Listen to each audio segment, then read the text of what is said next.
आज हम बात करते हैं, आज स्वतंत्र दिवस है।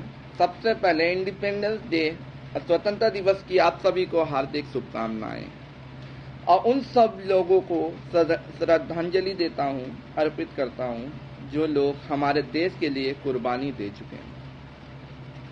हमारा देश आज से लगभग 400 साल पहले 1600 ईस्वी में ब्रिटिश हुक्मरान महारानी विक्टोरिया के निर्णय पे भारत में कुछ अंग्रेजी व्यापार करने के लिए आए।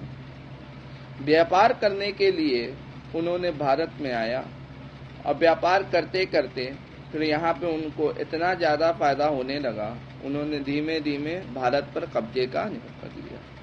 इसके उद्देश्य में सबसे पहले 1773 के रेगुलेटिंग एक्ट की बात करते हैं। 1773 में लागू हुआ रेगुलेटिंग एक्ट इस बात की कंफर्मेशन करता है कि भारत में अंग्रेजों की नीयत क्या थी। अंग्रेजों की नीयत ये थी भारत में स्वयं राज करने की। फिर उसके बाद 1857 में क्रांति वाला युद्ध आया।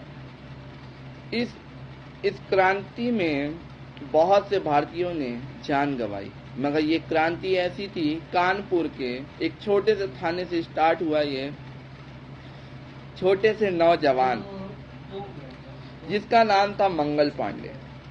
मंगल पांडे और उनके कुछ साथियों की वजह से हमारे देश में प्रथम बार स्वतंत्रता क्रांति का आयोजन हुआ।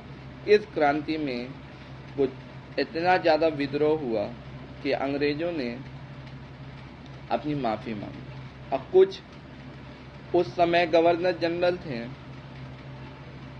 उनको वापस जाना पड़ा। ठीक है, फिर हिंदुस्तान में दिखाई देने लगा हाँ हिंदुस्तानी का प्रभुत्व। हिंदुस्तानी में हिंदुस्तानियों का जज्बा, जुनून क्या था, जज्बा क्या था, जुनून, जो अंग्रेजियों को पहली बार में पता चल गया।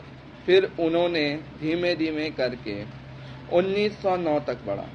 1909 में तो पारित हुआ था एक्ट। 1905 में लॉर्ड कर्जन ने घोषणा की, इन भारतीयों पे अगर राज करना है, इन भारतीयों पे अगर राज करना है तो इनके ऊपर कुछ नीति अपनाई जाएगी। उस नीति का नाम था फूट डालो और राज करो। भारत के सभी धर्मों को पार्ट में बांटने की इन्होंने साजिश अपनाई और इसके तहत भारत में उन्होंने कब्जा स्वयं निर्धारित कर दिया। इस कब्जे में सबसे मुख्य रोल जो था 1909 के भारत परिषद अधिनियम में था, जिसमें मुस्लिम के लिए प्रत्यक्ष निर्वाचक मंडल का आयोजन किया। जिस मंडल में कहा गया कि भारत के जो मुसलमान वर्ग के लोग हैं वो मुसलमान की ब्रिटिश ईस्ट इंडिया कंपनी में प्रतिनिधि बनाया गया था। ठीक है, उस समय हिंदुस्तानियों को प्रतिनिधित्व का ऑफर मिल चुका था, सभी को बनाया जाता। जो मुसलमान थे, भारत के जितने भी मुसलमान थे, वो सब मिलके एक मुसलमान को चुनेंगे मतदाता के द्वारा, मतलब मतदान करेंगे और उसके द्वारा चुने जाएंगे। और चुनने के बाद जो है उन्होंने एक सरकार या ब्रिटिश में अपना सदस्यता कायम करेंगे। इस चीज से खफा होके विद्रोह इतना ज्यादा भड़क गया। जितने भी यहाँ पे बहुसंख्यक थे, जैसे हिंदू और भी लोग जो थे, वो लोग भड़क गए। इस भड़कने के चलते ब्रिटिशों को बहुत नुकसान हुआ। वो लोगों ने कुछ अच्छा करना चाहा, मगर उन लोगों के लिए वो बुरा साबित हुआ। फिर उसके बाद 1919 के भारत शासन अधिनियम ने एक भारत को राह दिखाई। फिर अंग्रेजों ने चाल चलकर, अब अभी तक तो मुसलमान तक ही सीमित था।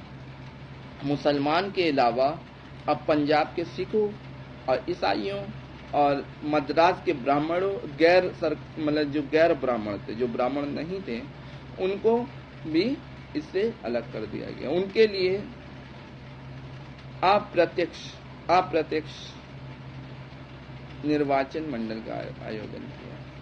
इस मंडल में भी फूट डालो वाली रणनीति थी, इसको भी भारतीयों ने अच्छे से जाना। फिर उसके बाद आए हमारे महात्मा गांधी, जिन्होंने हर चीज आंदोलन किया और इतने शांति स्वभाव के साथ उन्होंने भारत को विजय बनाने के लिए, और उनके साथीगण जैसे लाला लाजपत राय, इसके पहले 1919 के पहले उनकी क्रांति हुई थी, उसमें उन्होंने साइमन आयोग 1919 के बाद आएगा साइमन आयोग, और इस आयोग का विरोध करने के चलते में उनको अंग्रेजी सैनिकों ने इतना मारा था, उनकी मृत्यु हो गई थी। तो उनको हम श्रद्धांजलि देना चाहते हैं, उनको श्रद्धांजलि अर्पित करते हैं। आप लोग भी उनको क्या, उन सभी लोगों को जिन्होंने भारत को आजाद कराया। फिर उसके बाद साइमन आयोग के बाद सांप्रदायिक आयोग का गठन हुआ। फिर उसके बाद धीमे धीमे फिर उसके बाद हम लोग 1935 तक पहुंचे। 1935 में भी लगभग भारतीयों ने इतना आक्रोश रखा अपने अंदर